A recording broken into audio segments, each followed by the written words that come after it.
और अब सबका हिसाब होगा में आज बहस का मुद्दा सनातन के अपमान का मामला देश में सबसे बड़ा सियासी मुद्दा बना हुआ है। डीएमके नेता उदयनिधि अपने बयान पर कायम है तो वहीं मल्लिकार्जुन खड़गे के बेटे प्रियांक खड़गे ने कह दिया कि कोई भी धर्म जो समान अधिकार नहीं देता वो बीमारी के समान ही है। इस पर बीजेपी, कांग्रेस और इंडिया गठबंधन पर हमलावर है। वो इस गठबंधन को हिंदू विरोधी बता रही है तो दूसरी तरफ कांग्रेस यूपी सरकार में मंत्री सतीश शर्मा के एक वीडियो को शेयर कर पूछ रही है कि मंत्री जी ने महादेव का अपमान किया, क्या उस पर योगी जी एक्शन लेंगे। इस वीडियो पर अभी सवाल ही उठ रहे थे कि लालू यादव और राबड़ी देवी का भी हरिहर नाथ मंदिर का एक वीडियो वायरल हो गया। कुल मिलाकर पूरा सियासी संग्राम सनातन के सम्मान और अपमान पर आ टिका है। आज बड़ी बहस इसी मुद्दे पर। क्या है वो 3 सवाल, जल्दी से वो 3 सवाल भी आपको दिखाते हैं। सवाल लाइए। सनातन का अपमान इंडिया का चुनावी अभियान है, यह बीजेपी आरोप लगा रही है। असली और नकली सनातन पर 24 का संग्राम है क्या? दोनों तरफ से वीडियो सामने आ रहे हैं। डीएमके ने क्या इंडिया खेमे में सेल्फ गोल तो नहीं कर दिया, यह भी कहा जा रहा है, क्योंकि इसको लेकर बीजेपी लगातार इस गठबंधन पर हमलावर है। आज बड़ी बहस इसी पर होगी, लेकिन फिलहाल ये रिपोर्ट देखिए। மலேரியா, கொரோனா இதையெல்லாம் நம்ம எதிர்க்க கூடாது, ஒழித்து கட்ட வேண்டும். அப்படிதான் இந்த சனாதனம் என்பதை எதிர்ப்பதை விட ஒழிப்பதே நாம் செய்ய வேண்டிய முதல் காரியமாகும்.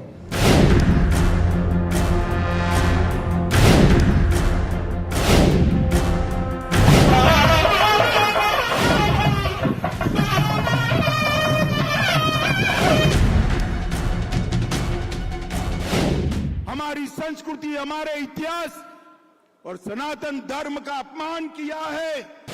हिंदू धर्म का इस धरती पर सबसे ज्यादा अगर अपमान कोई कर रहा है तो उस पार्टी का नाम है भारतीय जनता पार्टी, अमित शाह जी की पार्टी। स्टालिन, उसका बेटा उदयनिधि स्टालिन, वो उदयनिधि स्टालिन सनातन धर्म को समाप्त करने का उद्घोष करता है। एक्चुअली हमारा व्यू वेरी क्लियर,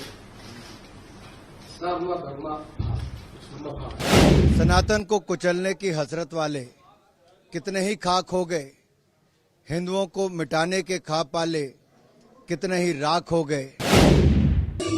रावण के खानदान के लोग हैं।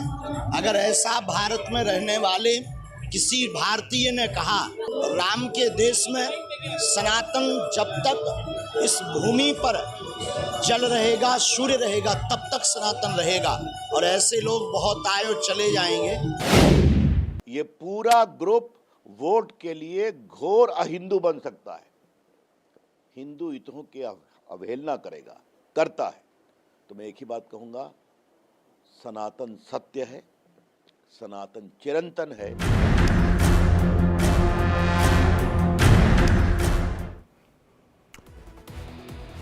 तमिलनाडु सरकार में मंत्री और मुख्यमंत्री एमके स्टालिन के बेटे उदयनिधि स्टालिन के सनातन धर्म को लेकर दिए गए बयान पर तमिलनाडु से लेकर दिल्ली तक हंगामा मचा हुआ है। उदयनिधि अपने बयान पर अभी भी अडिग है। उन्होंने कहा है कि कुछ चीजों को खत्म करने की जरूरत है। उन्होंने अपने बयान पर सामाजिक भेदभाव को आधार बनाकर सनातन को खत्म करने की जरूरत पर बल दिया है। उदयनिधि का मानना है कि बीमारी की तरह सनातन संस्कृति है जिसको खत्म करने की जरूरत है। इसका मतलब यह नहीं कि वो सनातन का विरोध कर रहे हैं, बल्कि सनातन के नाम पर सामाजिक भेदभाव को खत्म करने पर बल दे रहे हैं। उनका दावा है कि सनातन की वजह से धर्म के आधार पर लोग बटे हुए हैं। जब उदयनिधि के सनातन ज्ञान पर संग्राम छिड़ा है तब सवाल यह भी है कि आखिर उनकी माताजी सनातन का झंडा लेकर जो चलती हैं उस पर वो क्या कहेंगे। ये देखिए, दुर्गा स्टालिन, ये 3 तस्वीरें हम आपको दिखा रहे हैं।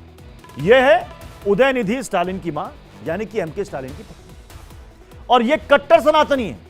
इनकी सनातन में अटूट आस्था है।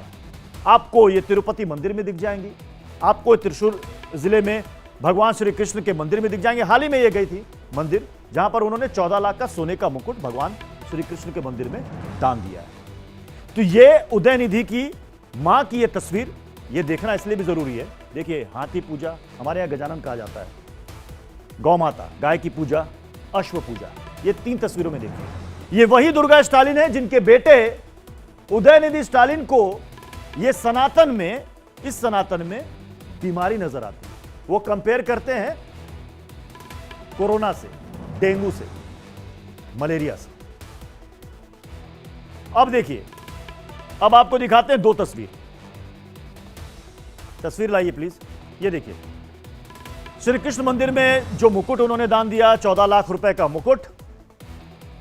और दूसरी तरफ देखिए, मंदिर में पूरे परिवार के साथ पूजा अर्चना करते हुए, जिसमें अपनी बहन और बाकी रिश्तेदार यानी कि उदयनिधि की मौसी, मां, सब ने जाकर के मंदिर में पूजा अर्चना की। वहीं उदयनिधि के बयान पर सियासी हंगामा भी बढ़ रहा है। बीजेपी इस मुद्दे को भुनाने के लिए जोर शोर से इंडिया गठबंधन को कटघरे में खड़ा करने की कोशिश कर रही है। वहीं उदयनिधि स्टालिन आज भी अपने बयान पर अडिग है। वो कह रहे हैं, मैं अपने बयान पर कायम हूं, केस करें, कोर्ट में इसका जवाब दूंगा। वहीं अमित शाह कह रहे हैं, वोट बैंक और तुष्टीकरण के लिए हमारी संस्कृति का अपमान किया जा रहा है। जेपी नड्डा का आरोप है कि यह इंडिया गठबंधन का राजनीतिक रणनीति का हिस्सा है, जबकि समित पात्रा कह रहे हैं, भारत और सनातन विरोध पर इंडिया गठबंधन की नींव रखी गई है। शिवराज सिंह चौहान कह रहे हैं, कांग्रेस और डीएमके के मन में भारत और सनातन के लिए जहर भरा है, जबकि वीएचपी के आलोक कुमार कह रहे हैं, जो सनातन को नष्ट करने की बात करता है वो स्वयं नष्ट हो जाता है। तो जब बीजेपी उदयनिधि के बयान पर हंगामा काटे हुए है, तब उसके ही साथियों ने किनारा कर लिया। इस पर कांग्रेस नेता केसी वेणुगोपाल ने कहा कि हमारी पार्टी की एक ही नीति है, सर्वधर्म समभाव। वहीं जेडीयू के प्रवक्ता ने कहा, उदयनिधि अगर संविधान मानते हैं तो सनातन भी माने।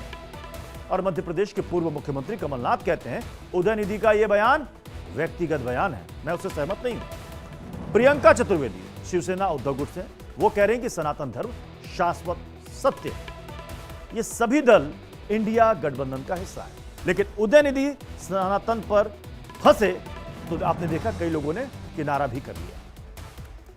आज बड़ी बहस इसी पर होगी। हमारे साथ